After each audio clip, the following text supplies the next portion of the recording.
I think we may have done it. Let's find out. Of course, we're starting out with executive producer Sir LX Protocol V2 Knight of the Berean Protocol.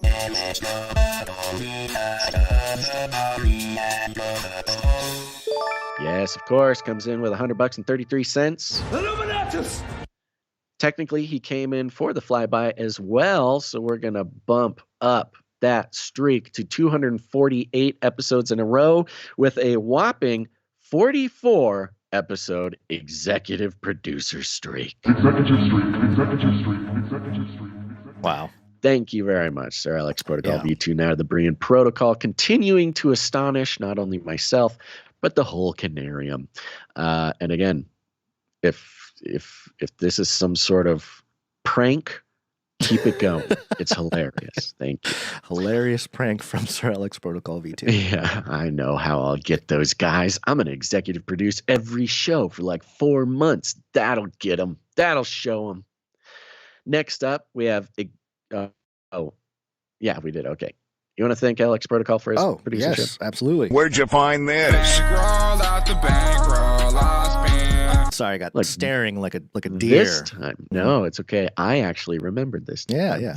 Next up, we've got a returning producer. We have executive producer Gary H. Gary, good to hear from you, Gary. Gary's back. I was trying to find out if Gary was knighted or not. I could not figure it out, but thank you very much, Gary. It's great to hear from you. Gary was a guest on Canary Cry Radio years ago.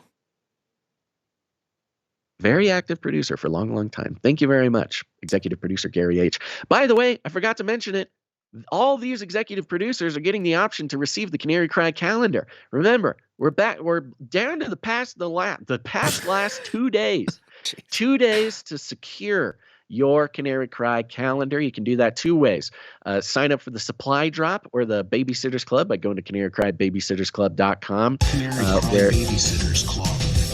That's right. That's the way you can support the show on a monthly basis with a guarantee that that money is going to pay for a babysitter. And man, oh man, we're not going to reveal the surprise yet, but looks like we're going to get to start out the year with some semblance of sanity thanks to the Babysitters Club. We shall see.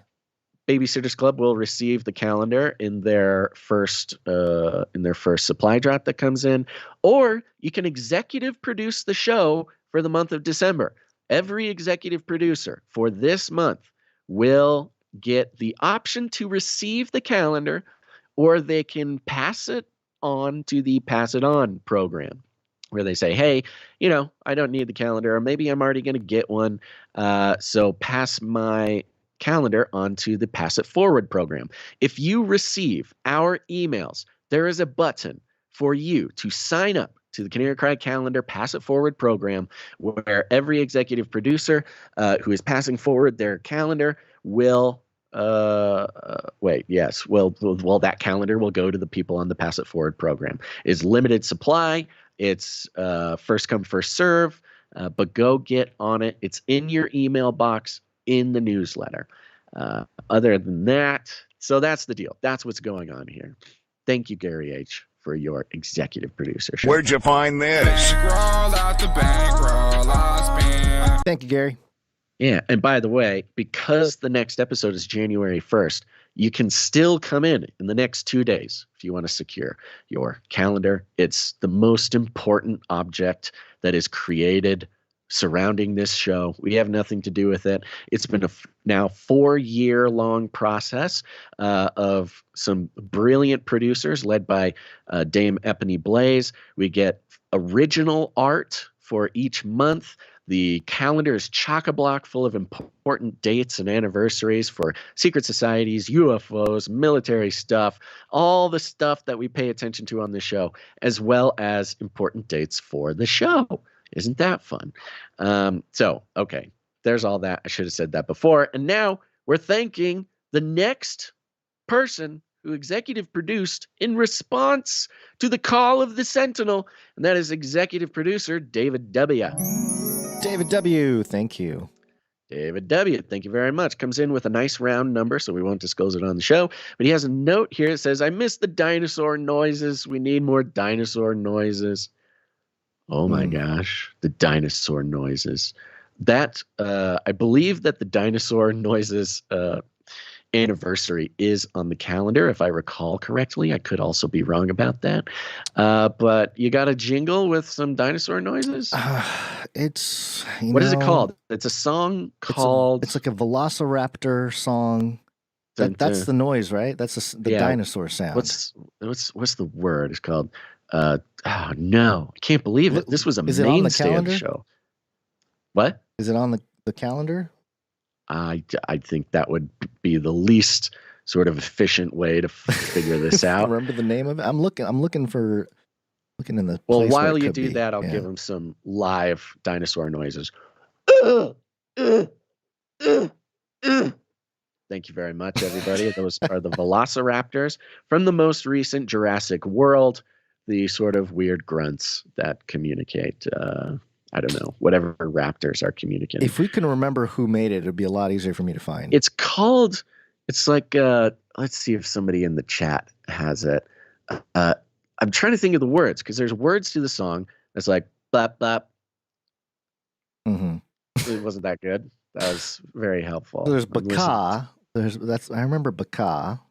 Yeah, there's I'm not gonna play Baka. There was something else. What was it? There's Too Hot. Let's see. There's Bidets.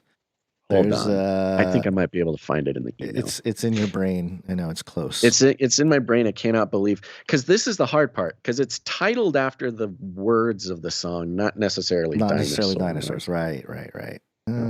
Search dinosaur noises. Is it fun fact? Fun fact. That's what it is.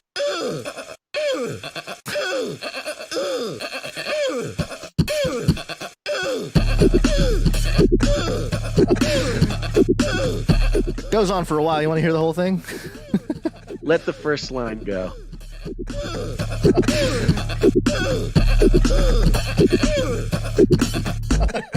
Fun fact, I believe it was another fun fact.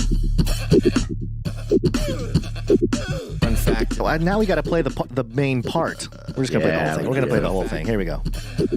Brings me back to my Screamo days.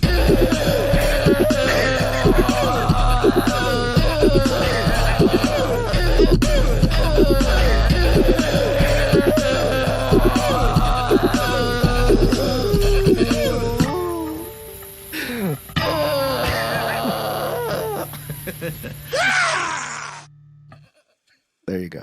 Absolute madness. Absolute madness. But David, for your executive producership, we're happy to do it. There's your dinosaur noises. Where'd you find this? Thank you, David W. Off the top, shout out to Mission Warrior watching on Twitch who remembered the name. And do you know who made that? Yeah. Do we have it in the metadata? I can probably figure it out. Mike. It's labeled Mike.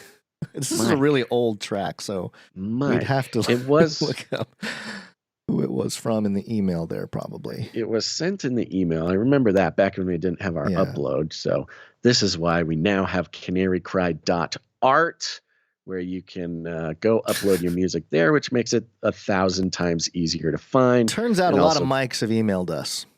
Yeah, there's a lot of Mikes on this list, isn't there? Yeah. Okay. Maybe I can filter it so it has an attachment. That might help. Oh, this is fun. This is good times. This is good. This is, it's the last one of the year. We got to take it easy. Sure, I guess. Dinosaur noises, Mike. Okay, Mike. Right. Let's get this email found. Well, Mike, thank you, Mike. Let me see. Please fact, email Mike. us and let us know. We are. This is also our pledge for 2024 is to name our files better so that we can find them and also thank the people who make them. Yeah. All right. We need an entire team to help us manage this chaos that is the back room. We can get a team. There's people out there ready to join the team. Yeah. 2024 is the Canary Cry year of getting our act together because producers are ready.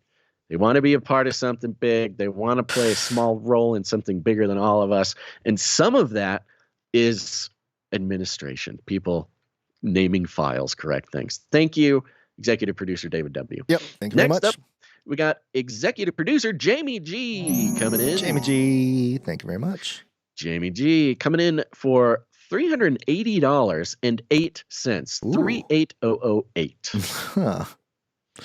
Maybe this is a fun calculator joke. There might be. Yes. Yeah. I didn't want to mention it, but since you brought it up, that could be it. Jamie G also joins the T-shirt council. Ah, very good. So he'll be one of the illustrious members of the most important people in the world, the T-shirt council members who vote on the quarterly Canary Cry T-shirt and then receive it as reward for being this sort of in a secret society of T-shirt deciders. Jamie G comes in. His note is funny. You know how internet people create little pictures, images like emoticons, but they use Japanese characters and stuff to make a little scene. Yeah. Well, he did that of a little guy who's flipping a table, which is very well done. He's flipping a table and it says, "How I feel this holiday season. Also, couldn't find the button to pay the calendar forward. There is no button to pay it forward, but you're letting us know now. I received mine, and it is awesome." He got that through the supply drop. "I would love to pass it on any more I may receive to a Canarian in need. Mucho amor." Thank you very much, Jamie G. I will make note of that. All of your executive producerships will now be put towards the calendar. I think you at least have 2 of them on there. So, all right. Thank you, Thank Jamie you very G. much, executive producer Jamie G. Where'd you find this? That's canarycrytshirtcouncil.com. Is that correct? That's right. Yeah, that's right.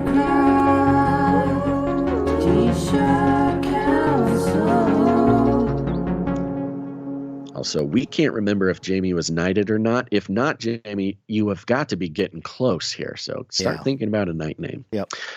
Next up, we've got some snail mail, Gons. Some snail mail executive producers. Yep. Let's see. This first one comes from the Andrews family. Yay. Yeah. It was a check for a amount that I will not disclose. There was no note, so thank you for that. Nice round number. Yeah, appreciate no note. it. Okay. Thank you very much, Andrews family. Where'd you find this? Yeah, we got that P.O. box up, so if anybody wants to taking send advantage of the P.O. box. Yeah, some people like the snail mail. They like to send us cool stuff. And do you know it off the top of your head? You want to put it out there just for the record? The actual address? Yeah, I need to memorize it. I have not memorized it. It's like 5, 6 something. It's on the website. Let me pull it up. It's on canarycry.support. Yeah, let me see if I can pull it up here. Let's see. Very important detail with this is if you are sending something to the P.O. box, just a reminder, you have to put Gonza's name on it. Yeah. You don't need to put it on the stuff inside the package, but the address needs to be to Gonzo Shimura. Yeah. Gonzo Shimura. P.O. Box 5681, Oceanside, California 92052. That's the P.O. box. I'm going to have to memorize that because even when I go to the thing, I got to pull out my phone and look it up, and I got to, figure out which one's figure out what's going on. Yep. So yes, we got another snail mail thing here from Sir Rightfoot Joy Wrangler of Wiggle Wagons. Thank you very much for everything that was sent there, including a cash gift that qualifies him as a executive producer for this episode. He has a note here. You said you've made my parents' dreams come true. Talking about the PhD in media deconstruction here. However, you, Gons, were the one that put in the work. I may have put up the money, but it was the work of your hands that inspired me to be so generous. Face Like the Sun and Canary Cry have helped me have a better biblical worldview, and in this day and age, a biblical worldview is valuable. You spent years developing the Canary Cry ministry. I spent some of my money for a piece of paper that proves that all your hard work meant something to some guy you've never met in person. I'm not the only one whose life you have touched. Your work has impacted thousands of people, so on behalf of all of us whom your work has improved and uplifted our lives, thank you, Sir Rightfoot Joy Wrangler of Wiggle Wagons. And there's a signed his signature and a lovely picture of his family that includes Isaac, Julie, and Now I was trying to figure out how to pronounce this name. I think it's Kate Rian. Katerian. I considered Katie Rian or Caterian, but I think it's Kate Rian. But I could be wrong. Anyway, thank you to the entire family there. Appreciate it. Yeah. They sent the certificate here, so I have it. It says, well, actually, I think I have a picture of it to show on the actual screen too. But yeah, it just says, No Agenda Show. Upon recommendation of the Council of the No Agenda Show, we have conferred upon Gonzo Shimura for the degree of Doctor of Philosophy in recognition of achievements in amygdala shrinking by advancing studies in media deconstruction. And I mean, it looks pretty official, I got to say. Yeah, it looks great. Yeah, and thank you to the whole family there because they sent the frame, an actual frame to put it in. Very nicely framed. As well as some extra gifts, some cars and some John Deere little toys of tractors and stuff. My son has been obsessed with them. So thank you. Appreciate it Cute. For the executive producership. Where'd you find this? That's very special. Thank you, Sir Rightfoot Joy Wrangler of the Wiggle Wagons. What a special little package to come in. Appreciate it. I have my diploma came in as well, but it's in a envelope on the other side of the room. It's not within arm's reach. So someday I'll show it off. Shows how you truly feel about it. Yeah, it's hidden. Yeah. Okay. Thank you very much. Next up, we got executive producer Brandon W. Brandon W. Thank you very much. Yeah, Brandon W. had a little bit of a confusing number. I don't think it's his fault. I think it's the fault of PayPal. I believe Brandon W. came in for 11111. 11111. We don't technically have a 11111 button. No, just we have 1111. Give him 1111. Okay. There we go. And Brandon W. sent in, executive producer Brandon W. sent in a thing here, a note. Yeah. It says, he might be making a little bit of a Bible scholar joke here, but it says, in parentheses, James, it says, John 14:27. Peace I leave with you, my peace I give unto you. Not as the world giveth, I give unto you. Let your heart not be troubled, neither let it be afraid. God bless Basil, Ghani, and all the Canarium. Happy New Year. Hey, Ooh, thank you very much. Happy New Year. I know there's some people out there who have taken issue with the Happy New Year. You pagan holiday. Yeah. You pagan warlock. Brandon W. must be old school, man, because he knew Ghani. Yeah, that's really old school. He's been around for a while. Yeah. Okay, thank you very much, executive producer Brandon W. Where'd you find this? Thank you, Brandon.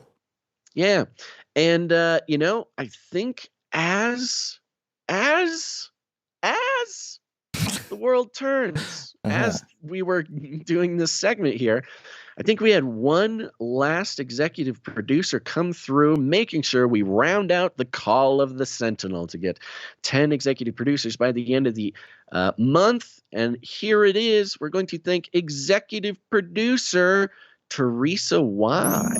Teresa Y. Thank you very much. Y. Thank you very much, Teresa Y. And I do not see a note. It's a nice round number. Really appreciate it. Teresa Y. Where'd you find this? Okay. And that's it. That is the end of the list of the executive producers for episode 701. Last episode of the year. Thank you all very much for your support. 8 executive producers today. Amazing. Yeah. Big deal. Yeah, Big deal. We should start taking more weeks off. I joke. Well, like I said, I mean, I think, this was end of the year. It was episode 700. Yeah. It was the call of the Sentinel. Yeah. Who knows what we would have gotten if the Sentinel had not challenged his fellow producers. The calendar, of course, is always a good reason to executive produce the show. But you know what?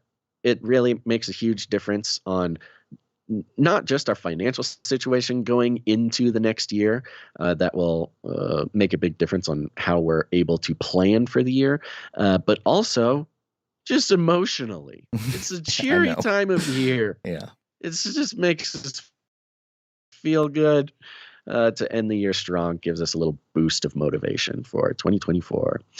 Okay. And that's it. We'll have some other producers to thank later, but I think it's time we get back to the news guns. Let's do it. And we shall continue with a Flippy update. Flippy update. Whoa. Let's try that again. Wow.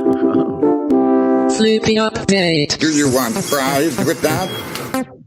That's right. It's time for the Flippy update. Flippy is our colloquial name for the disembodied robot arms that are taking our jobs, enslaving our children, flirting with our spouses, and now murdering our friends. No. We use talking about Flippy as a way to explore all the taking over the world and how there is nothing we can do about it. This is coming from DailyMail.com, and it's Daily Mail, so it's a nice paragraph headline here. It says, Tesla robot attacks, all caps, attacks an engineer at company's Texas factory during violent malfunction, leaving trail of blood and forcing workers to hit emergency shutdown button. Sounds terrible.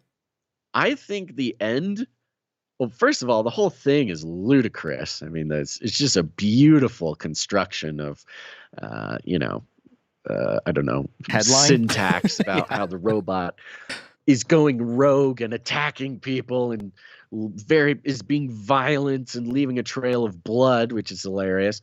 But forcing workers to hit emergency shutdown button. It sounds more panicky. Yeah. Yeah. How at all does that belong in that headline? Hey, man. Yeah, it was a murderous robot that left a trail of blood and was attacking people at will. And so they had to turn it off. Oh. It will kill. A Tesla engineer was attacked by a robot. Now, obviously, just to mention it, the word attack is sort of key here because we've seen robots in factories hurt people. Yeah. Kill people. Kill people, yeah. A person was killed when a malfunction robot. A person was injured when they got too close to a robot or whatever. We've seen this. But because it's Elon, and because it's Tesla, and because it's 2023, a Tesla engineer was attacked by a robot during a brutal and bloody malfunction at the company's Giga Texas factory near Austin. All right. Watch out, Texas. We've got, what we're getting here is war correspondence about a factory accident. Yeah. Which I think is notable here. Two witnesses watched in horror as their fellow employee was attacked by the machine designed to grab and move freshly cast aluminum car parts. Okay, so they watched in horror. Were they filming? What was the deal? Were they streaming on Instagram? Come on. If they're just watching, they might as well. Yeah. If they're not going to do anything, they might You're as well going to get thousands of followers if you do that. Yeah. The robot had pinned the man who was then programming software for two disabled Tesla robots nearby. He was there, a good-hearted man. He was helping two injured robots when brutally attacked by this criminal before sinking its metal claws into the worker's back and arm, leaving a trail of blood along factory surface. Oh, my gosh. The incident, I said, oh, my gosh. That sounds horrific. Business. The incident, which left the victim with an open wound on his left hand. I thought, what happened to his back? Yeah. I thought the back was. I'm picturing, like a cat coming down, claws, and then the guy going to and then workers watching in horror, sinking its metal claws into the worker's back and arm, which left him with an open wound on his hand. But it was revealed in a 2021 injury report filed to Travis County and federal regulators, which has been reviewed by DailyMail.com. Where's the video? Prove it.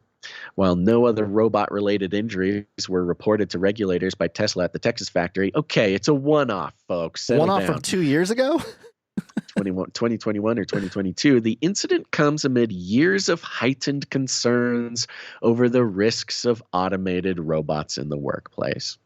Okay. Now, look, folks, you're all very educated on robots. That's the beauty of the Flippy update, keeping all Canary Cry listeners ahead of literally even the experts on robots. Robotic arms in car factories is as old as the hills. This was like the very first implementation of robotic arms was in car factories. This is not some new fancy thing. This is not some, robotic revolution of having robotic arms in car factories. This is like the wagon wheel of robotic arms. Yeah. Then it goes into reports of increased injuries due to robotic co-workers at Amazon shipment centers. Got to throw them in. Killer droid surgeons, self-driving cars, and even violence from robotic chess instructors have led some to question speedy integration of the new tech. The injury report, which Tesla must submit to authorities by law to maintain its lucrative tax breaks in Texas, claimed the engineer did not require time off work. So after this brutal attack, getting stabbed in the back with claws, leaving an, quote, open wound in his hand, he didn't even have to take any time off work. You got it all wrong. He just got upgraded by the robot, Basil. Yeah, he's been integrated into the factory. Is what he is. He's permanently affixed to the robotic arm, so he can more efficiently program other robotic arms. So, other than being a great example, now, okay, so Flippy update, it's not just about what new robots there are. It's what the media, how the media is propagandizing people for whatever purposes in relation to robots and our technocratic future. They say the facts. The fact is, he got a scratch or a cut on his hand, and he didn't even have to take time off work. Very mild. Look, we've all gotten a scratch on our hand from an overly ambitious robotic arm. Okay, that's nothing new. It's been happening since the 60s. And to your point, just real quick, just to add, we did a whole article breakdown.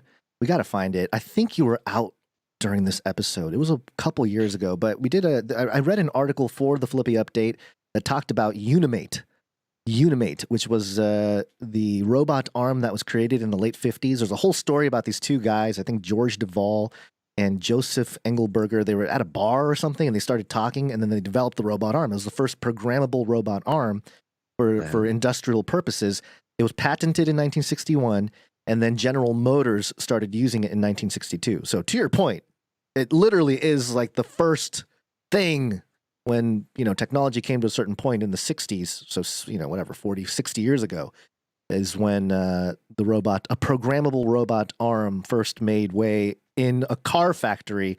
So, for DailyMail to lead this thing with Tesla robot attacks, I'm thinking one of his his bots that they're, what are they called? The droids or whatever they're planning to release? About his Optimus droid or something. Yeah, that thing. I thought that attacked somebody. So that I think that'll be sort of the next iteration. Humanoid robots attacking other humans. An arm, yeah, okay. I think people can kind of see the dangers. People get hurt by these robots all the time. Yeah, it's not going to really be a problem until a human-formed robot really goes after. And these are not autonomous arms. These arms are programmed to have a very specific motion to pick up a thing and put the thing in the other place. This is not AI. This is not, some sentient robotic arm taking out a vendetta, which is what the Daily Mail is saying. They are attack. Outright the word attack. Lying.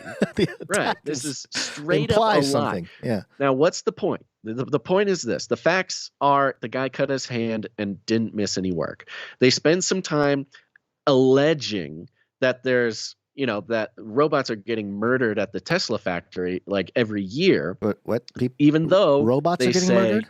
Or robots are murdering? Robots are murdering. Okay. Robots are murdering people at this Tesla factory every year. And then they'll turn around and say, but there's no evidence to show this. But it's happening. There's there was this a other police guy, report. Yeah.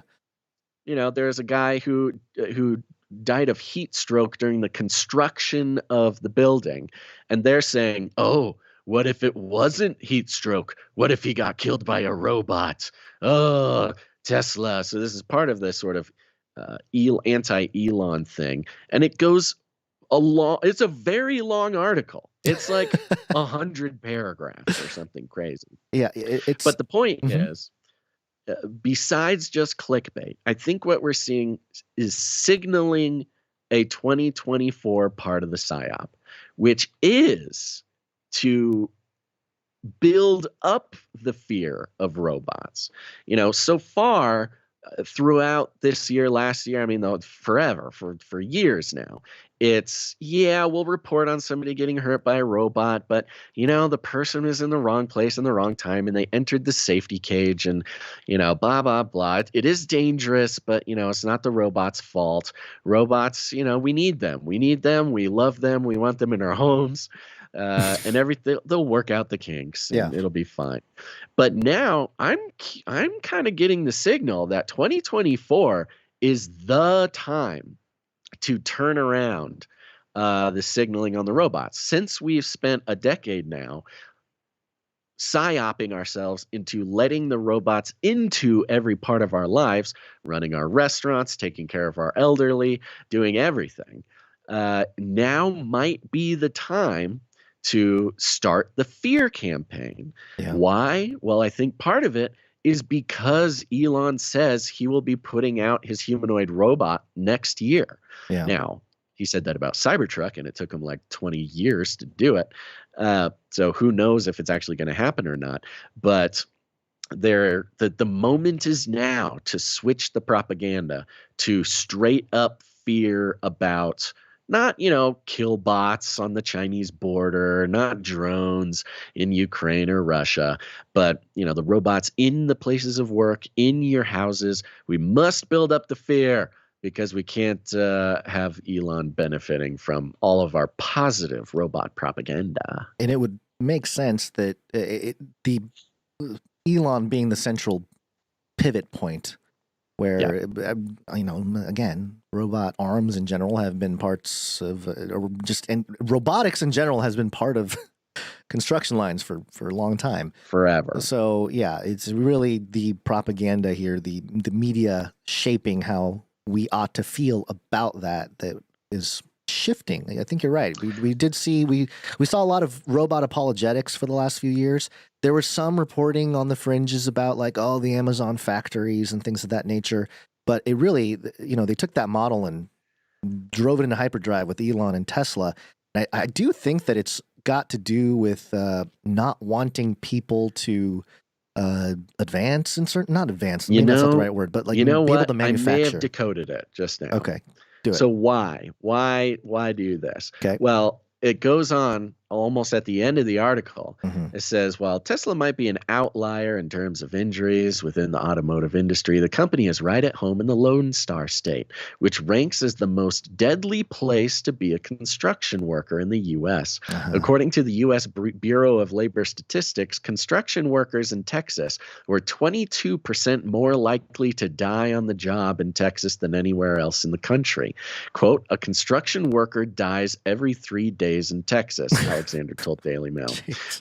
The impetus for Tesla coming to Texas, based on other reporting, was that the company was not pleased with having the health and safety protections that California had at the time. Blah, blah, blah.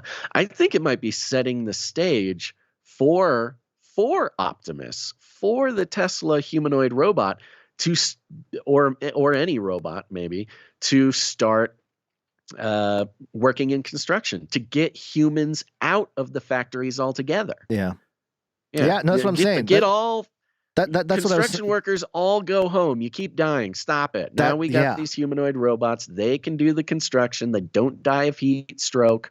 They don't get attacked by each other.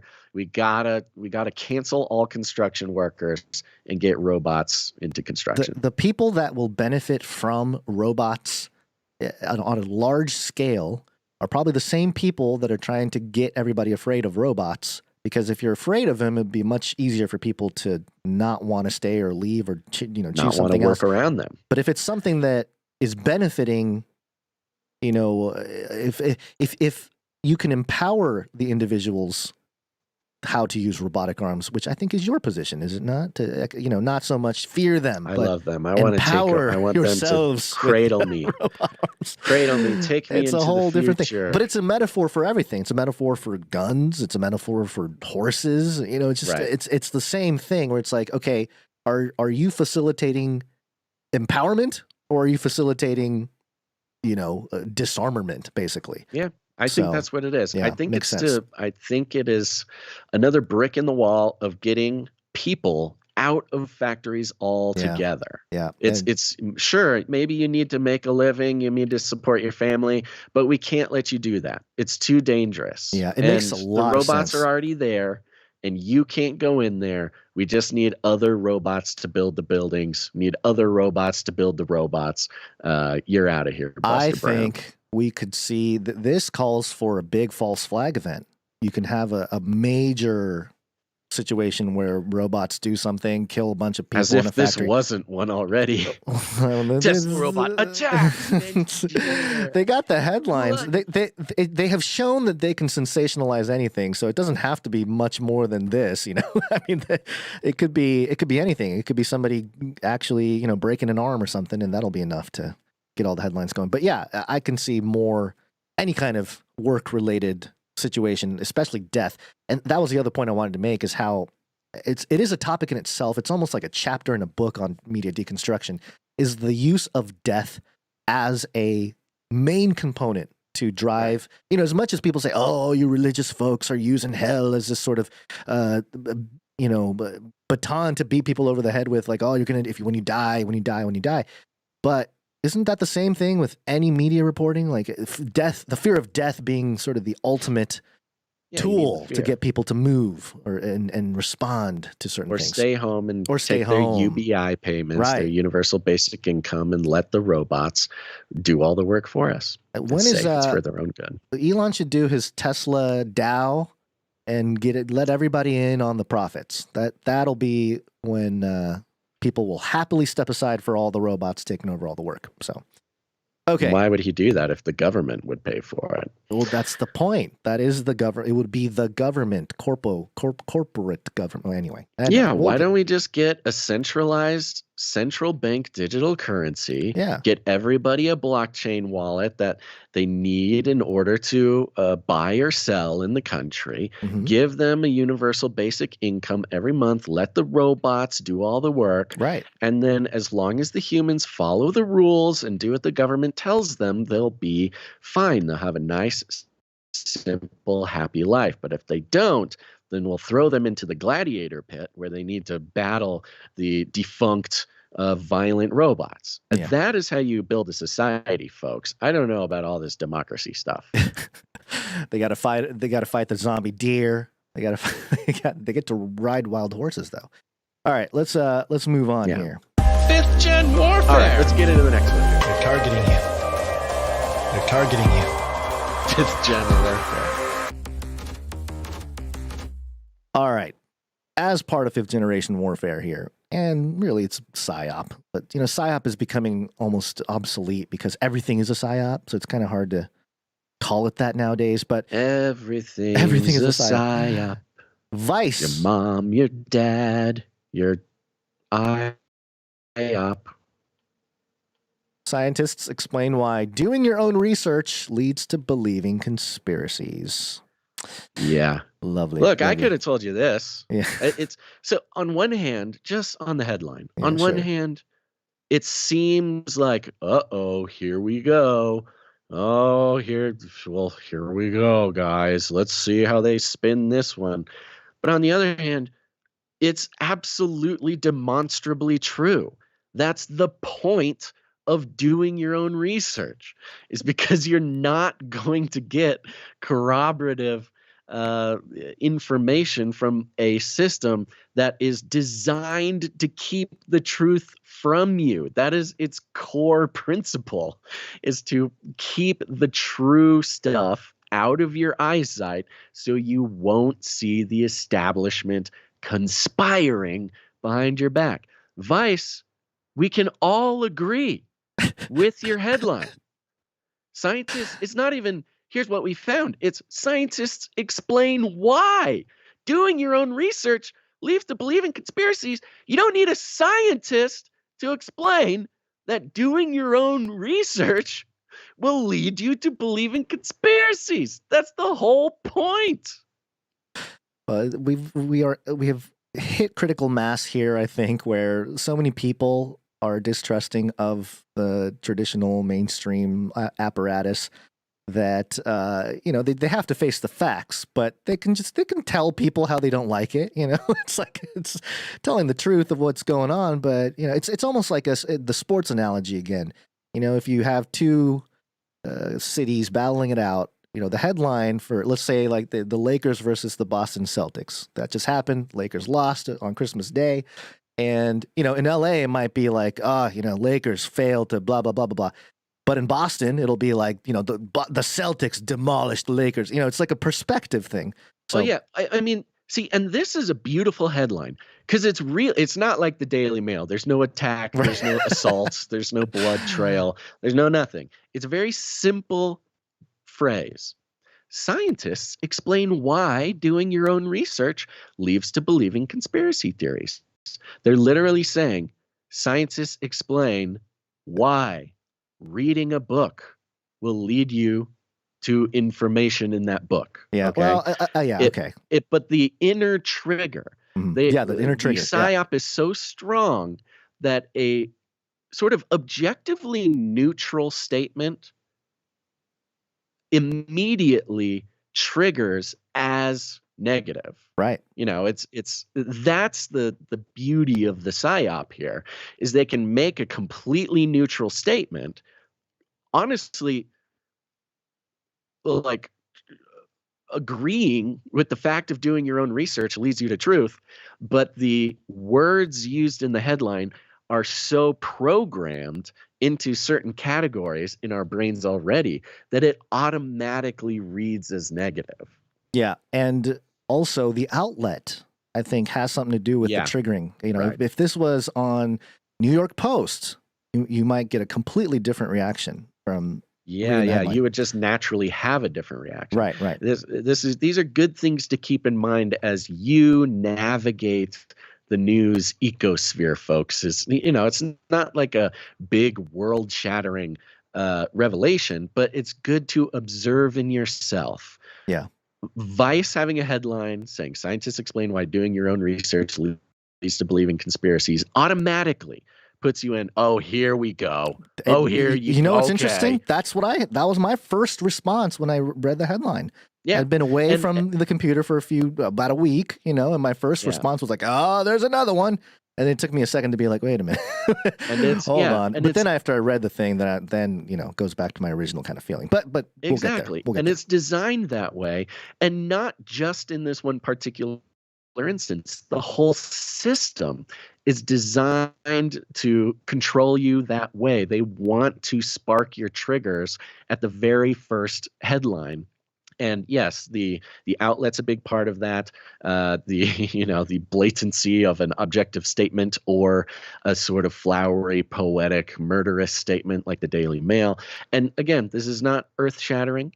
This is just something as you go along your day to observe it as it happens, because it can be pretty eye-opening as to the sort of media ecosphere that we swim in all day long. This is happening to us hundreds of times a day. And recognizing it when it does happen can really bring you some sanity. I guess that's what I'm trying to say. Like, it's a moment to experience sanity in the face of something that is designed to make you feel insane. Yes. Okay, let's see. The article here states, if you've ever found it puzzling that do your own research is a slogan for conspiracy theorists of all stripes, new research may have some answers. While conventional wisdom holds that researching the veracity of fake news would reduce belief in misinformation.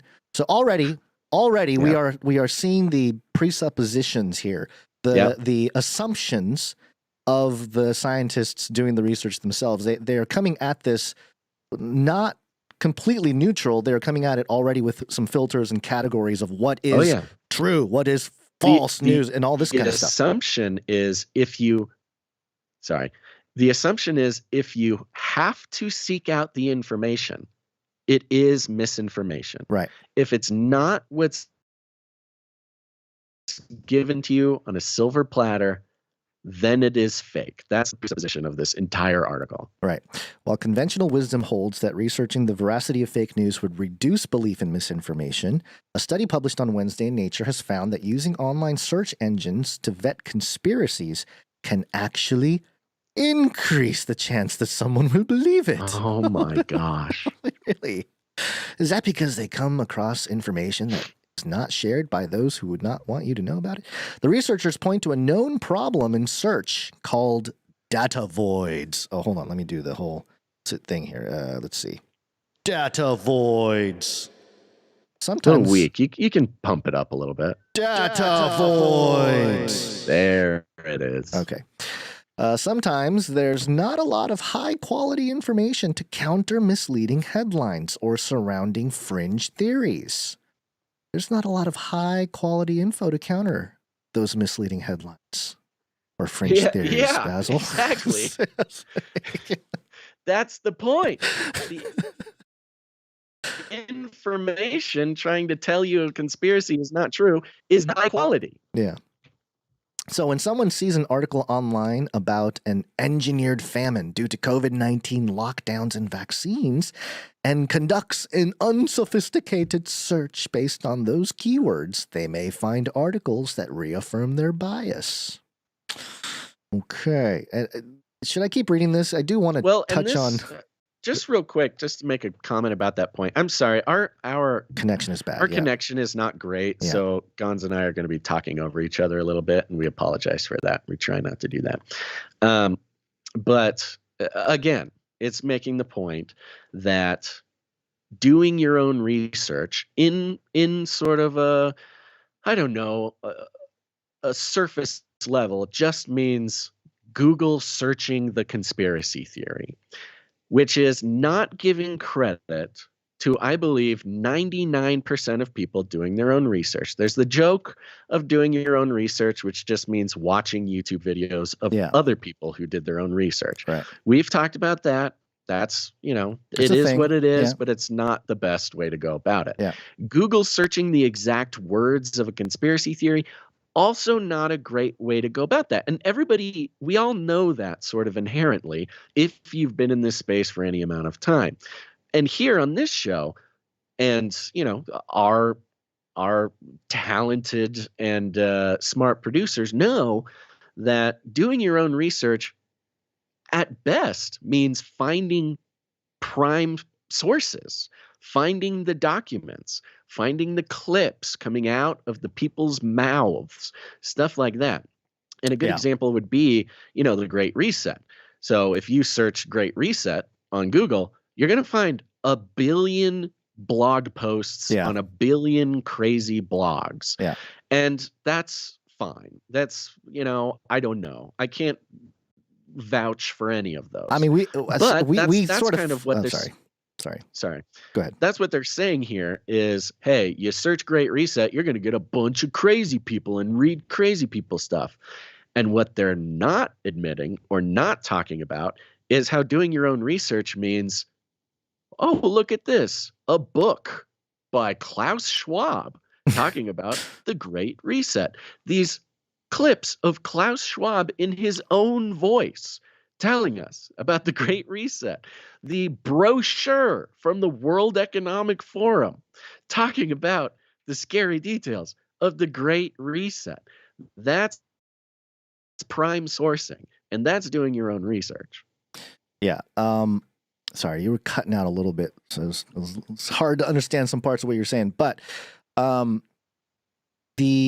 see here. They mentioned COVID here, and let me just read a couple more. There's a quote here. The question here was, what happens when people encounter an article online? They're not sure if it's true or false, and so they go look for more information about it using a search engine. Joshua Tucker, co-author and co-director of NYU's Center for Social Media and Politics, told Motherboard, quote, "You see exactly this kind of suggestion in a lot of digital literacy guides."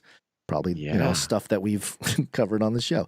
In particular, Tucker explained their research team was interested in knowing how people verify news that's just happened and hasn't yet had a chance to be verified by fact checkers like Snopes or PolitiFact. Oh my gosh. You know what's interesting, though? This study just basically took place during COVID. They started in late 2019.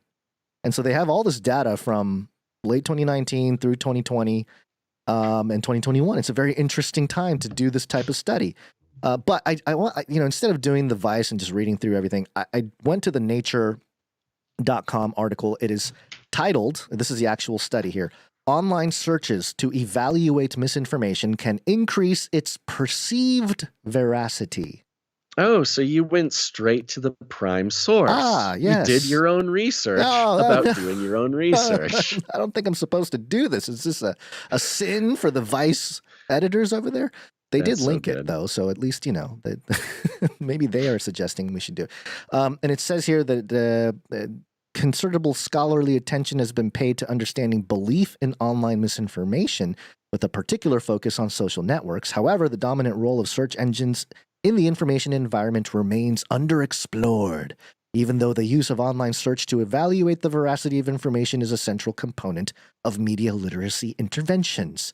Although conventional wisdom suggests that searching online while evaluating misinfo would reduce belief in it, there is little empirical evidence to evaluate this claim. Here, across 5 experiments, we present consistent evidence that online search to evaluate the truthfulness of false news articles actually increases the probability of believing them. To shed light on this relationship, we combine survey data with digital trace data collected using a custom browser extension, as if no browser extension is doing digital tracing of all of our stuff. We find that the search effect is concentrated among individuals for whom search engines return lower quality information. Now, what is that? Who gets to determine what lower quality information is? Yeah. All right.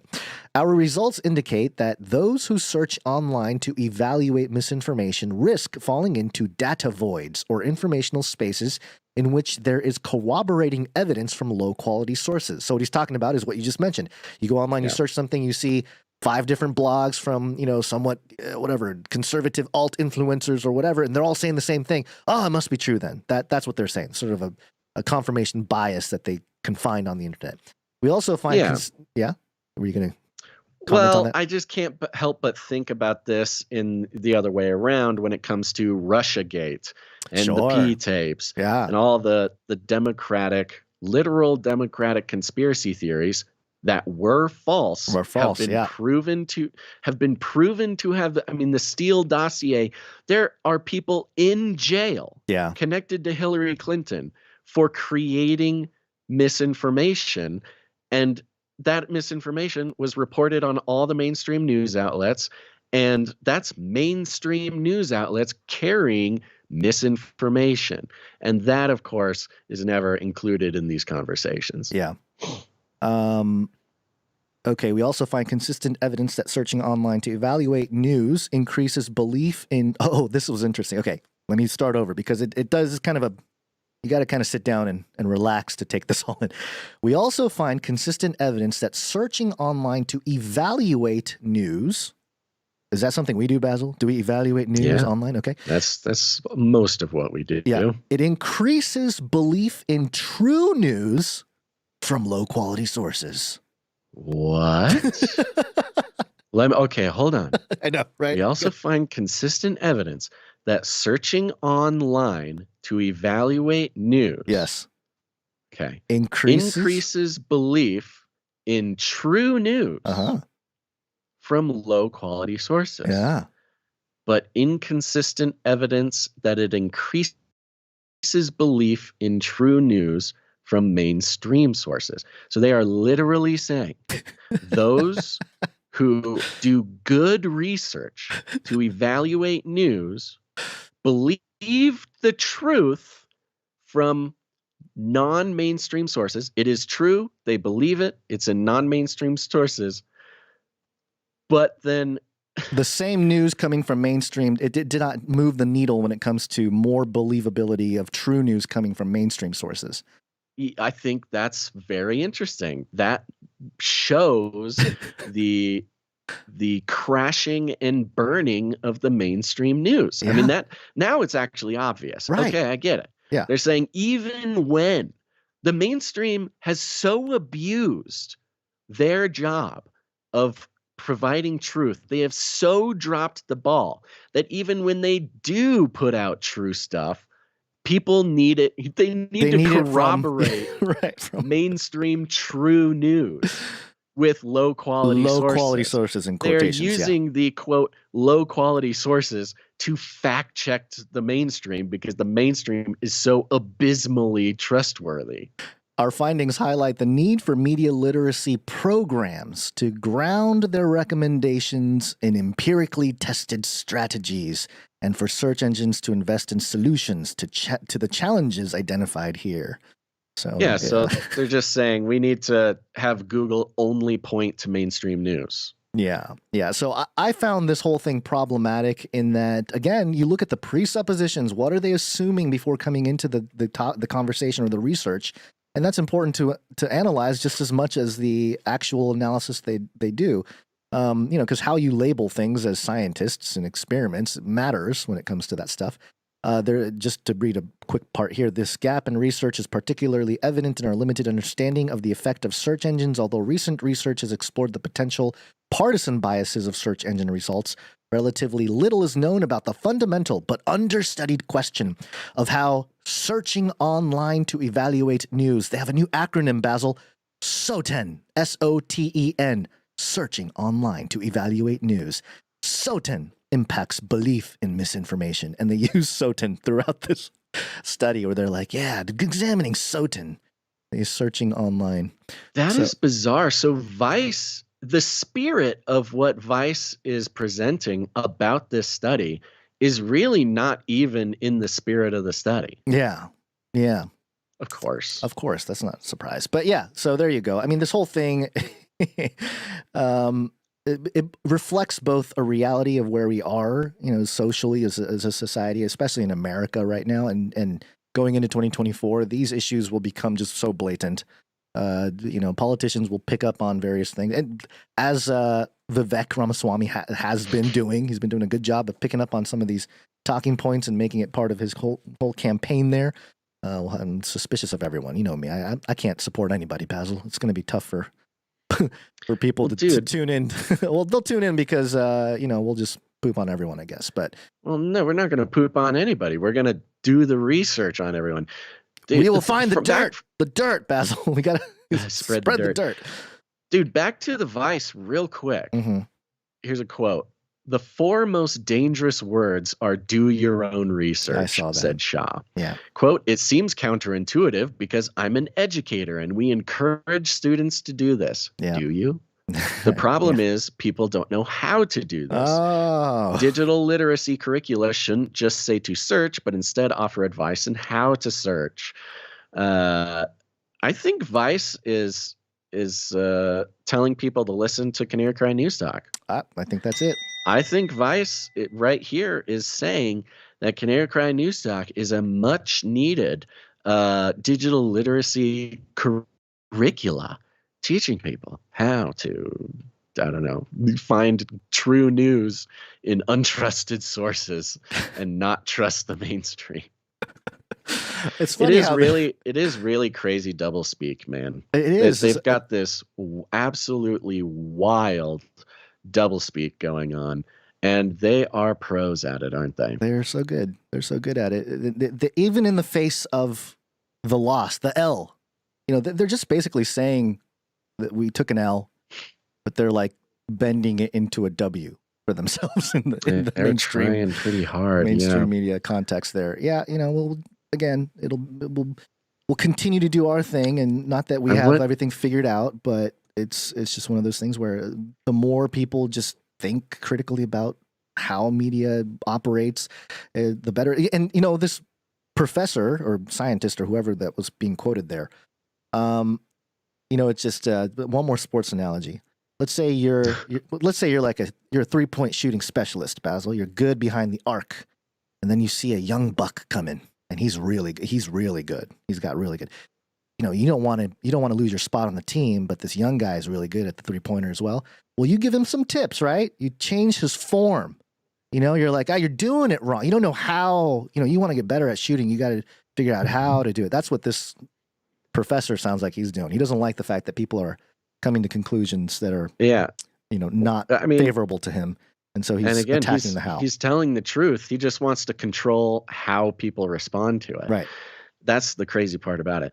I was talking to a producer, somebody I know in real life who is also a producer of the show, and they were suggesting we put together some like very short, succinct video classes specifically on the strategies that we use to do the research and then analyze it.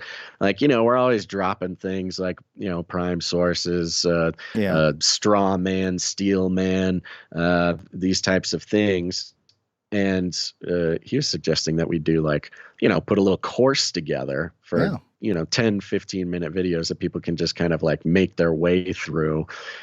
Because I think I think Vice is sort of confirming something we've known, but haven't sort of fully met our potential on, which is digital literacy sort of education.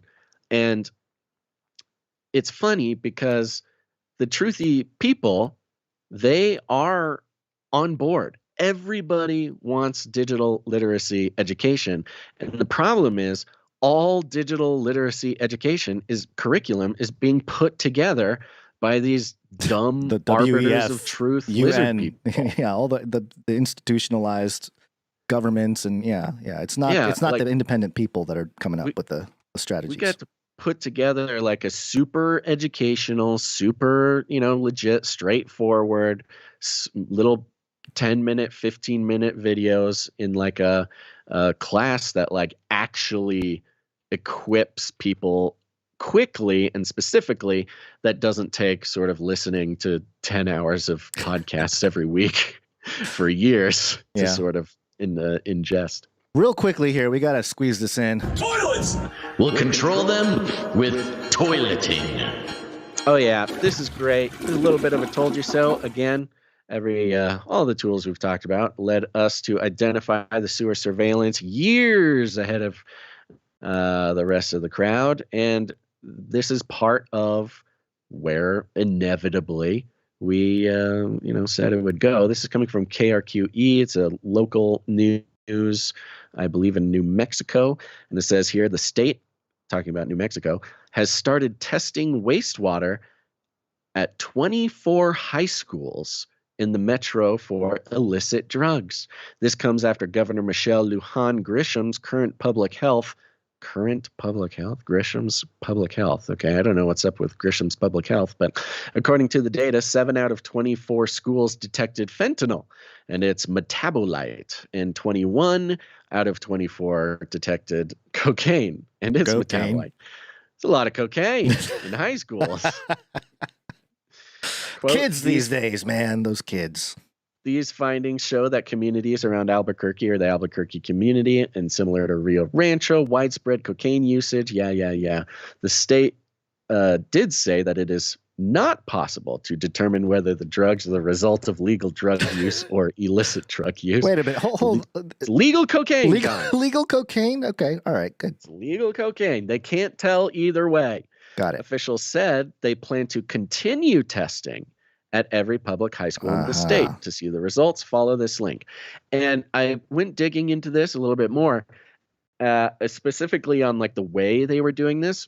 And what they would do is they would test the wastewater samples of a single school multiple times, once an hour they would test it. Gee. And they would find these Traces, drugs, yeah. and it was kind of throughout the day. I mean, this was an all-day constant sewer surveillance of the high school.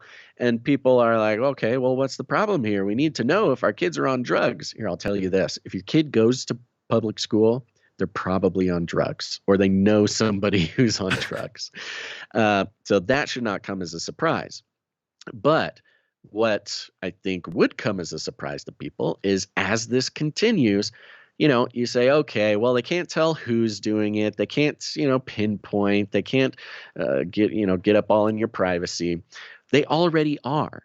If they're testing, this website. If they're testing, I'm at the website. They have they have these little circle graphs here, and it has how heroin and its metabolite not detected at all.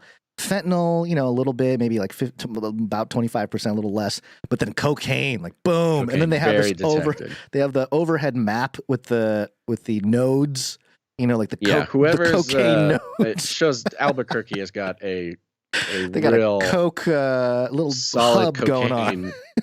Dealer is really making some money there.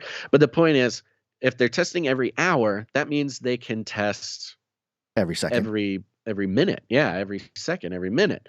And what do you do then? Well, if you get a flush that comes by and it tests positive for cocaine, or maybe it's not cocaine, maybe it's COVID, maybe it's proteins, animal proteins CWD.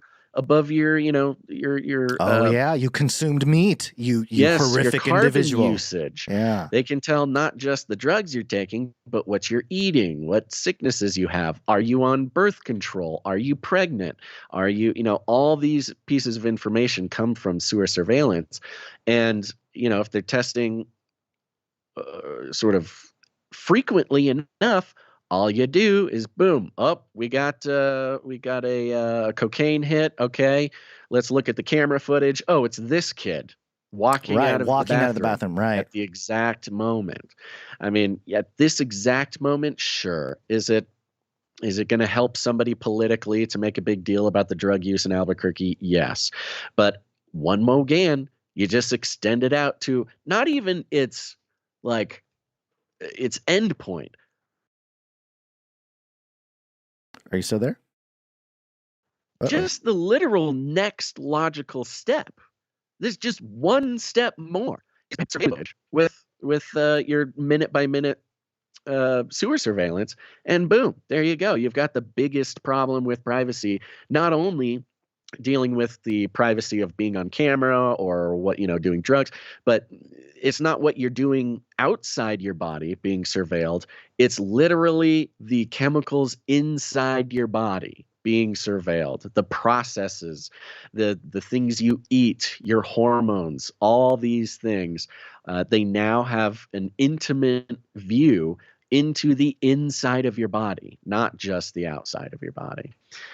So this is concerning, and of course it's happening in widespread in New Mexico. And if New Mexico is coming public with this, then there's plenty of other states that are doing the same. I have an idea for artists to come up with something. Alex Jones' new product, Infowars diapers. Don't let the government surveil your waist. Yes. The whole thing. Yeah, and they're highly flammable. Yeah. So right. So you can dispose of it. Yeah. Yeah, you don't need to dispose. You just set it on fire and boom, it's gone. Or you can get the whole package, the whole Infowars outhouse.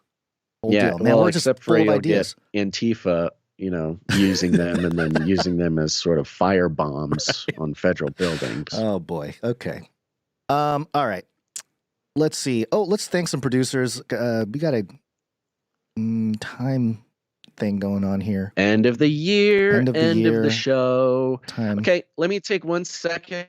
Let me run through the list of the final financial producers for the year of 2023. It's a short list, and we thank them very much. Ready? Yep. Starting off with Marja S. or Marja. Thank you very much. Nice round number. Won't disclose it. Next up, we got producer Julie S. coming in. Thank you, Julie S. Good to see you. Nice round number. Appreciate that, Julie. We got producer Ebony F. coming in for 26.25. Thank you, Ebony F. Appreciate it. Yeah. We got Palmer C coming in for a nice round number. Thank you, Palmer C. Palmer C. This Palmer C is on at least a 2-episode streak. Thank you, Palmer. At least a 2-episode. Oh, let me get that all prepared. Sorry. Some of this is not. A little not. note here while you do that. A little note from Palmer C. He says, Canary. Wow, connection is really bad. Yeah, they're trying to end the show on our behalf. Yeah. And then, of course, Joe G sent us those silver coins. Huh? That's right, Joe G. Thank you, Joe G. Appreciate the coins. They're very cool coins here. Let me just read the note. It's thank you, Basil and Gons. Thank you so much for another year of excellent content and Christian perspectives on news media deconstruction. Between moving your family to a new city and spending weeks in the hospital grasping to life, it's been a tough year for you two and the show. Yet you have maintained unwavering devotion to perform this public service and still stream a show 3 times a week. What an incredible value you provide. Well, thank you so much. To thank you and to commemorate all the struggles and victories in 2023, I'm sending you each a silver coin. I pray for continued physical, mental, and spiritual support for you and all Canarians so that we can enjoy Canary Cry for years to come. Merry Christmas and Happy New Year with love in Jesus Christ, Joe G. Thank you, Joe G. Wow, Joe G. That's incredibly special. And yes, it makes me feel very seen and appreciated to recognize that 2023 was the most difficult year that we've ever had, guys. Yeah, it's pretty wild. I'm kind of happy that it's ending. But I have the image of the coins he sent us on the screen here. I will give you an Illuminatus for that one, Joe G. Illuminatus! On one side of the silver coin is the infinity, the Ouroboros, but it's in the infinity symbol. It's not the circle, snake eating its tail, but it's the figure 8 infinity sign. And on the other side is the all-seeing eye, Anu Septus. Oh my gosh, that's hilarious. It's like the most Illuminatus silver coin one can ask for. So thank you very much. That's great. Yeah. Joe G, thank you so much. What a fun and meaningful gift, and what a wonderful, heartwarming note. Thank you very much. Yeah, thank you. Okay. That concludes the list of financial producers who came in under executive amount, but over 777, which entitles them to have a note read on the show. Just a few more people to thank for their streaks, and we're off. All right. Starting with Dr. Who Done Dat, 40 episodes in a row. Thank you, Dr. Who Done Dat. Malik, and I lost Malik's streak. I'm sorry. We got to figure out your streak. Malik. Streaking Malik. Sir Moore of Night of the Burning Chariots, 314. Thank you, Sir Moore. Veronica D, 343. Thank you, Veronica D. Dame Gale, 337. Thank you, Dame Gale. Sir Scott, 368. Thank you, Sir Scott. And Sir Casey the Shield Knight. Sir Casey the Shield Knight. Oh yeah, Streakalicious. That's right, 383 shows in a row. Thank you very much to all of our streakers. You're incredible. Thank you to everybody who supported this show financially. Remember, it's not every person has to produce every show. It's just what value are you getting from the show, from the community, from the archives, from the research, all of it. If this community brings any value to you, you are invited to put value back in. You decide the value, you decide the form, and you get involved. It's the only way we survived this year. It really was our most difficult year ever, and the producers are the reason why we made it through. And you can go to canarycry.support to learn more. Yep. Real quickly, let's thank some producers for their talent as well. Okay. It's not just the treasure, it's also the talent that really helps us build the culture behind the community here. So if you have any God-given talent and you get value out of the show, you can provide value back by sharing your talent here. And we're going to start off with a couple pieces of audio production. Audio production.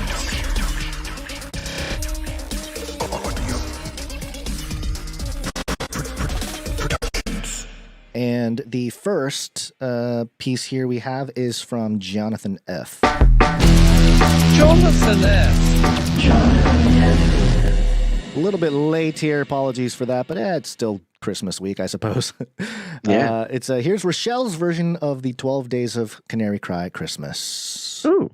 On the 12th day of Christmas, my normie gave to me 12 cubbies re-educating 11 birds and the investigating, 10 sorcerers outsourcing, 9 Babylons burning, 8 podfathers casting, 7 Trudeau's mansplaining, 6 suckers forfeiting, 5 Elon's cage fighting, 4 Bitcoins mining, 3 brains of washing, 2 Biden's bumping, and a Flippy to trim my tree. Wow, Robot Rochelle. Robot.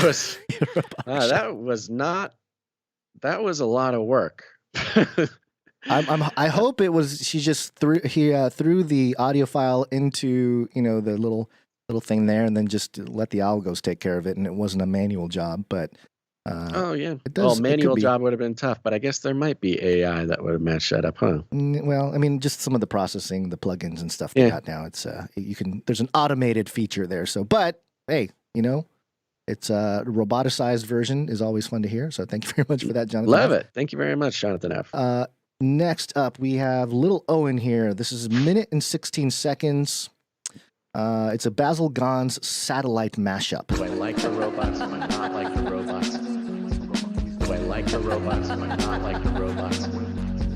Capturing space debris, cleaning it up, enforcing things like this. And so I thought to myself, surely they will talk about Flippy, the robotic arm, who is now sort of charged with cleaning up suborbital satellites.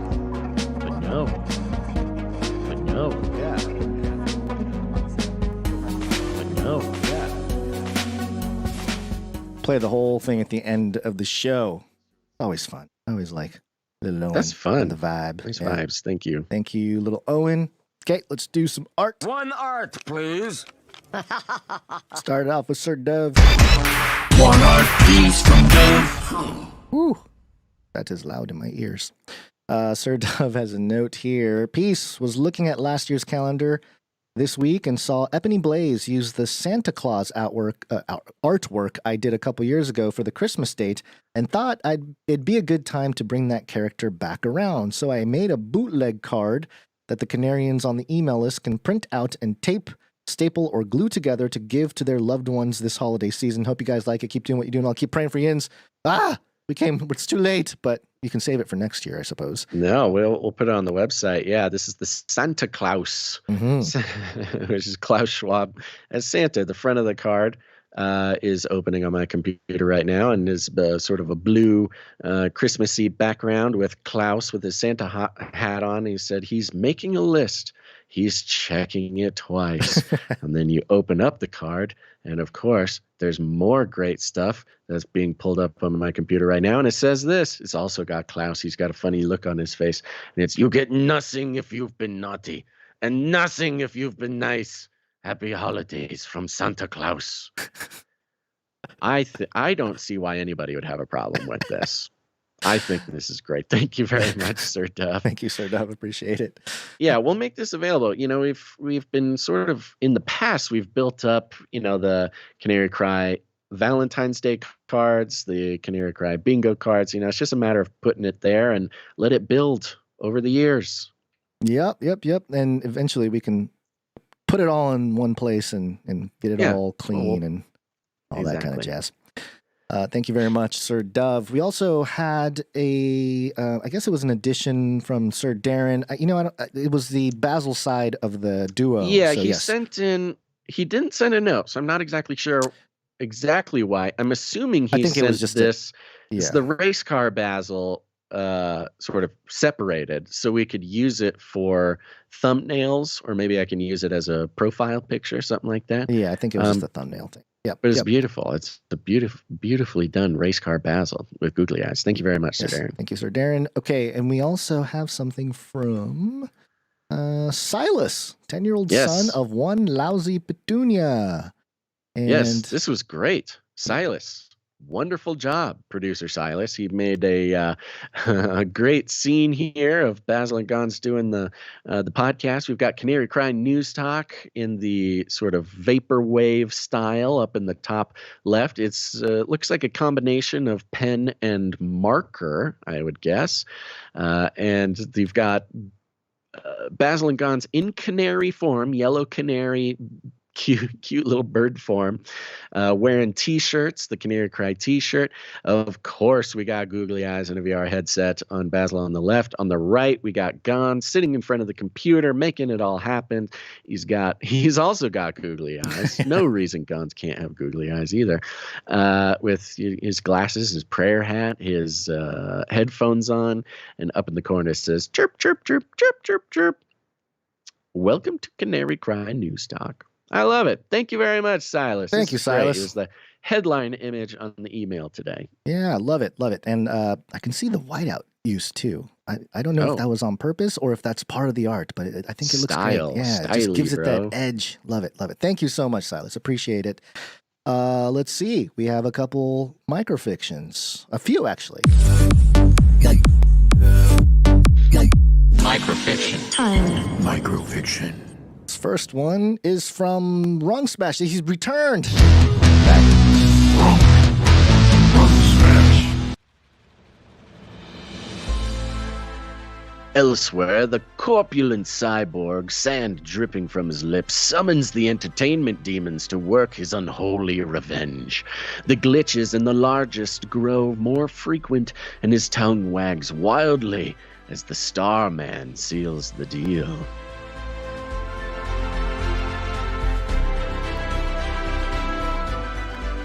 Ooh, the Starman. The Starman. I'm going to have to go back and catch up where Runk Smash left off there. Because it sounds awesome. Yeah, there's more coming from Runk Smash, too. He did a batch. So thank you for that. Runk Smash. Next up, we have Stefan S. On her Hex Hacks channel, Nadia bragged about her new street creds, an honorary doctorate degree in news deconstruction from the University of Exeter School of Occult Science. Keep an eye on me on CNN and NBR for your next tips in spicy psychology.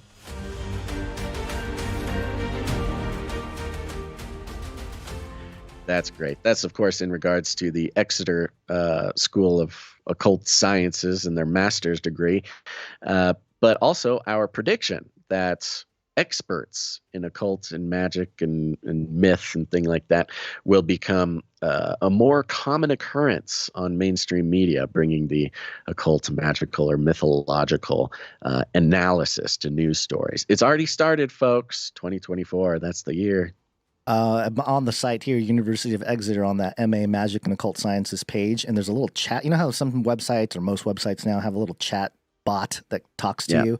Well, this one says, Leo, postgraduate, want to find out more about student life? Chat with our student ambassador. Chat with our students. I want to know, maybe I should, if I had more time, I'd chat with this fella on air and find out more about what he knows about the Magic and Occult Sciences department. There's no way that that's not just an AI. 100. There's no possible 100. way that they have a postgraduate just sitting there, sitting on a chat room to talk to whoever is on the website. And of course, the only people prompting is people like us. Okay. We have one more coming from Jolmes. Jolmes is jumping into the fray here. So here we go. Yeah, we've got another series from Jolmes here. A worm jump to such a distant quadrant would be a strain on the fuel tanks, but she'd seen herself through emptier reserves. Outside the wrecked hub, the drones re-engage their scanners. Heat sigs, signal, triangulation, vibration, anything. They fail to notice a suspicious blob of swimming metal angling down away from them. Suspicious for a human, that is.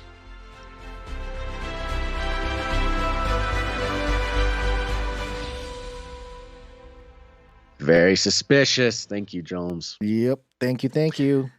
And that concludes our list of very talented producers building the culture, involving themselves in what's going on here. And you can do it too, folks.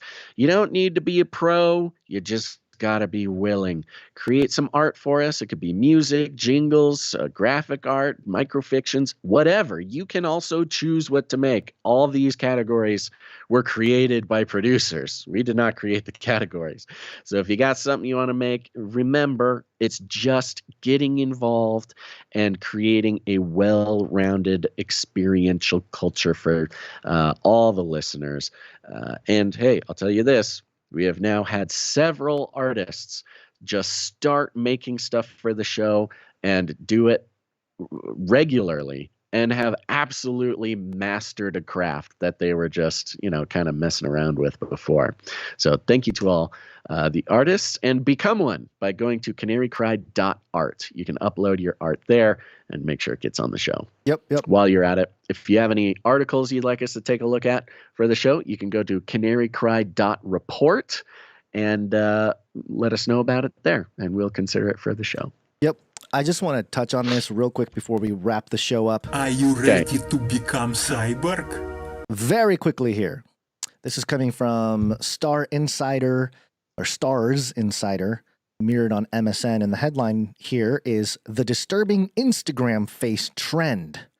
And this is something that I've been noticing for a long time, and it's interesting to finally see it as part of a mainstream article, because it was something that I was going to actually start. I think it was the Age of Deceit 2. I think it was 2. Maybe it was 3. I had the idea of starting the whole film off talking about plastic surgery and how that is a major part of moving us into the transhuman world. And it's pretty obvious, but, I was trying to articulate all that. But, just wait a few years and mainstream will pick it up. Here it is. It says here, the viral trend where influencers demonstrate how the same picture looks without careful lighting, makeup, filters, and apps like FaceTime, dubbed Instagram versus reality, shows the smoke and mirrors that go into creating these unrealistic images. I am on the wrong thing here. Hold on. Let me refresh. That is panel number 28 out of 30. I want to be on 1. How come it's on 28? What is going on here? It started mine at 28. You must have input the link. I'm looking when at this you were here. on 28. Let me see. Let me get rid of some of these extra things in the thing. Oh, no. Maybe I can go to 1. Let's see. 0, 1. How about that? No, that didn't work. I had it back to 1. Oh, wait, maybe I can just, I guess I can just click through here. Okay, all right, let's just click it. Okay, all right, here we go. The disturbing Instagram face trend. Scrolling through social media is different for everyone depending on that pesky algorithm. However, no matter how varied your feed, it's unlikely you'll escape the Instagram face trend, even if you didn't know it had a name. Mostly because that beauty look has jumped out of the screen via filters and contouring and into our everyday life through the normalization of injectables and surgical procedures. But does everyone want to look the same? And even if you can, should you? Okay, and then it shows a bunch of celebrities. Cyborg society. Gradually, over the past decade or so, a cyborgian face has become the norm as you look through social media. This Instagram aesthetic encourages a sameness in its beauty standards.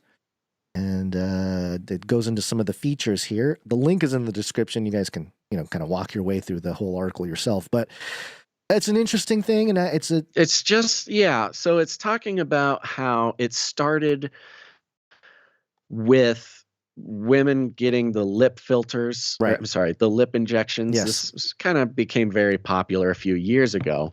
But then in response, the started with Snapchat, who invented filters and then spread to all the other apps, where you can put your face through a filter. And those beauty filters were based on the lip fillers and the cheekbone injections and stuff like that. And so there's this cycle where, because the lip fillers and stuff were popular, they got made into a filter, and then everybody started filtering their own face on a regular basis to just see themselves in a very specific beauty standard that is fairly new. And then that caused women to want to make that filter real. So it's sort of this very strange cycle from sort of experimental beauty treatment to the filter that everybody, makes you look just a little bit more attractive because it messes with your cheekbones Masks, and your lips. Yeah, different things. Yeah. And then it's just exploded the sort of beauty trends of then making that filter real. Like women walking in to plastic surgeons with a picture of their face with a beauty filter and saying, give me this. Yeah. Yeah. Make the filter real. Most modeling is kind of acting like a beast, but making it fashion. Beast. But then make it fashion. This article has a bunch of, the Botox images. So there's needles up to women's lips. It's all stock images. Ultimately, what this has to do with is what I think is written or was told to us in the Book of Enoch there about the Watchers teaching women how to do makeup and all that kind of stuff. And it seems that this is just the 2020s or 21st century version of that. And they have a very powerful medium to facilitate that. Yeah. Something maybe, that was just reserved to a mirror throughout history. The wealthy people that had mirrors, but now everyone has a filter on their phone. Yeah, well, and it's interesting. The thing that I find relevant to what we talk about with beast fashion is, in this case, beauty standards, they've always been, making people feel inadequate. And they always want to look like the celebrity. But it used to be celebrity driven. Yeah. Celebrity, magazines, movies, that.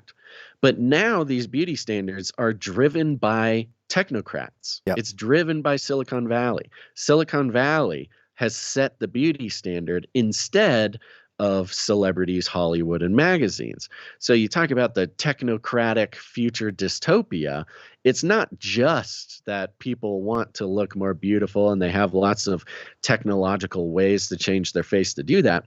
It's that the nerds in Silicon Valley are the ones choosing what is beautiful. And, there's been a pushback. I mean, all the feminism, all of this, all of that, pushing back against beauty standards for, especially the last decade. And yet here we are again, the technocratic wizards who have all of our lives in their grasp by showing us a future that doesn't quite exist yet, but that we can all aspire to. Those are the ones who are controlling what little girls want to look like. Yeah. And it's, even after all the activism, it's worse than it ever was. I think maybe that the activism was to cover up the fact that it was going to get that bad, maybe. Or at least keep people distracted while, all this was still going on, which is something that I think all of us observed, But, okay, there you go. Just wanted to touch on it because it's an interesting topic, and definitely go through that if you are interested in learning more about some of that. So, yeah, remember, all these sources are delivered straight to you. You can find them in your email box by jumping on the newsletter, which I recommend everybody do. We had a nice big boost in the newsletter signups recently. I like to think it's because we improved our newsletter in the past couple months here. So go sign up for that if you do not have it. And when you do get it, remember to search for it the first couple times, because the email providers, they only deliver our emails to your inbox 20% of the time. That's an exact number. So you got to star it, you got to open it, you got to respond to it, you got to tell your algos that you want to get that once they come. And thank you to all our producers. No matter what way you got involved in 2023 with the show, it means a whole lot. We're only here because of you. And this is the last announcement for the Canary Cry calendar. Everybody wants the calendar. Get the calendar. You can get the calendar by signing up for Canary Cry Babysitters Club or the Supply Drop at canarycrysupply.com or canarycrybabysittersclub.com. You will receive the calendar as a thank you for that. Or you've got 2 more days to executive produce the show. We'll be thanking you on Jan 1 for those producers, and then the calendars will start a-printing. And if you are unable to do either of those things, go to your newsletter. There's a button that says get on the pass it forward list, pass it on list. Click that button, put yourself on the list, and people on that list will be receiving the calendar for those who paid it forward. And between Jamie G and Cyril X Protocol, V2 Night of the Berean Protocol, there's a lot of these calendars going out, folks. So if you want one, go sign up. All right. Other than that, thank you. Yes. Thanks for watching. Thank you. I want to thank our producers who help out with their time, especially the time stampers. Timestamp. It's hard work. Timestamp. Yeah. I'm lost on this new document, Gons. Do you know who our last time stamper was? Yeah, it was. Let me just double check here. Where's my? Why isn't it showing me who it was? I believe it was Ebony Blaze, but I could be wrong. It's not really Okay. It's usually, you know how it tells me who edited the timestamp doc? Not telling me on Are you this sure you're on the right I'm on the episode? 700. Yeah. 700 says Morgan E Morgan on E. the document. Okay. Yeah. It usually shows me on the actual timestamp doc, like who edited Yeah, I hear it, you. but it's not showing me for some Well, reason. thank you to whoever did it. It's either Ebony Blaze I think or... I think it was Morgan E. Morgan Thank you E. very Yeah, much, that's what I Morgan E. thought Thank you to Jam for the links. Thank you to Clank for clanking. I'm glad life has settled down there, Clank. And other than that, share the show, folks. Share it with your friends. Share it with your family. Share it on your social media. Truly, that's very helpful. The more of those links go out, the more the algos help other people see it. It doesn't matter if you don't have any followers. It doesn't matter. Post links to your favorite show. You gotta do it. But you don't have to do it those same old ways. You don't have to wrap it up in paper and bows and put it under the tree and then open it on Christmas morning, although that's always a great Christmas gift. You can share it in a way that expresses your unique capabilities as a child of God with the talents that were given to you. For instance, we got all these zombie deer out there, and there's a lot of worry about all the people becoming zombies, hunting and zombifying the deer. Well, what's better than a zombie deer? A zombie deer listening to Canary Cry News Talk. So go out on your next deer hunt, bring a big boombox with you, and play the podcast loudly out into the wilderness. What will you find? You'll find zombie deer. They'll be staring back at you with that empty, vacant look that zombie deer do, and they'll be so cute. It'll be very off-putting for you, but as they stand there staring through their blood-soaked eyes, they will be very confused about what's happening, and they will present themselves as extremely huntable animals. Then you can eat the zombie deer and not become a zombie, and you can tell everybody, hey, don't listen to the CDC. Go ahead, eat that deer, folks. It's good for you. You don't need factory-made deer. They're making steak out of human feces in Japan now. So that's the alternative. Hey. Zombie deer or feces steak. It's up to you. Yeah. But it's not my choice to make, folks. It's yours. You can share the show that way if you'd like. We call it rattling cages, and all you got to do is walk right up to him, grab him by the cage, and then you shake it. The end of the world occurred pretty much as we had predicted. I want to shake things up, stir up some controversy, rattle a few cages. Hey, stop that! You'll never silence me. I'm the last angry man, a crusader for the little guy. Leave the bird alone. Never. Rattle a few cages. Rattle a few cages. The human race will have every opportunity to improve. And if they don't? Ask Noah. That's right. Just ask Noah. All right, Guns. You got any last words? Happy New Year, everybody. Oh, we'll no. See ya He said the forbidden 2-4. phrase. Oh, yeah, the forbidden phrase. Yeah, I'm an occultist now, apparently, because I wish. I can't even wish people. You can't wish. No. You can't get lucky. You can't wish. Yeah, can't get lucky. Get out of here. Satan. Yep. Flip the calendar, But we folks. will see you. Mm-hmm. We will see you next in 2024. It'll kick off, man, oh man, the crazy. If 2023 was the most difficult year for the show, 2024 promises to be the craziest. Yep. And we can only do it with you, folks. Yep. All right. Well, that's it. Thanks for listening to this episode of Canary Cry News Talk. Make sure to tune in next time. But until then, think outside the cage. We're all gonna die. This is the United States of America, for God's sake. This is not about freedom or personal choice.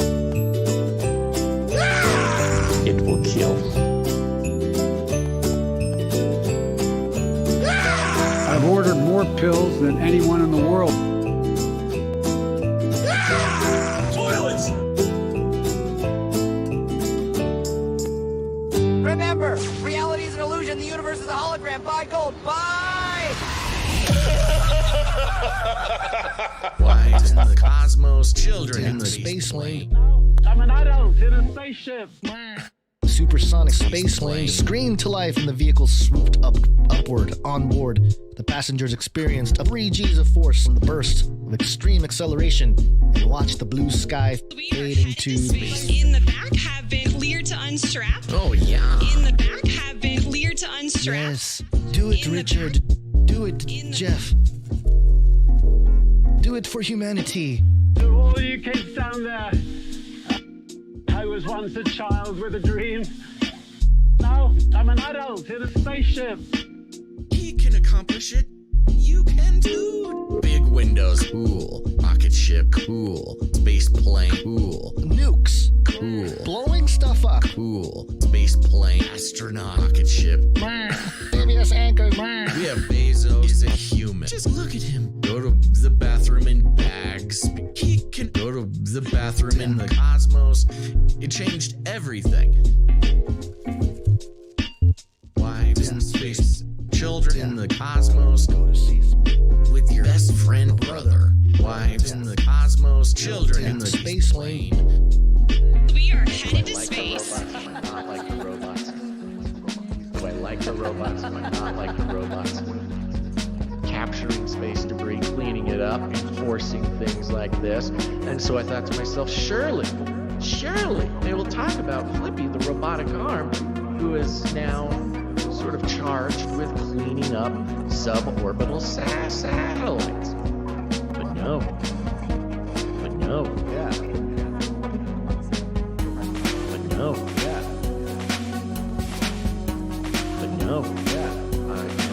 See the idea here. I know, folks, it gets confusing. Do I like the robots? Do I not like the robots? It's all part of the plan. It's all the plan. Yes. Part of the plan. You gotta keep them guessing. Yeah. Keep your enemies confused. But no. Yeah. But no. Yeah. Do I like the robots? Do I not like the robots? Collision risk. Do I like the robots? Talk about how I like the robots. Graveyard orbit. Bye. I'm out of here. Bye. Value for value. We take no money from corporations, commies, or cartels. Canary cry, that's a poem.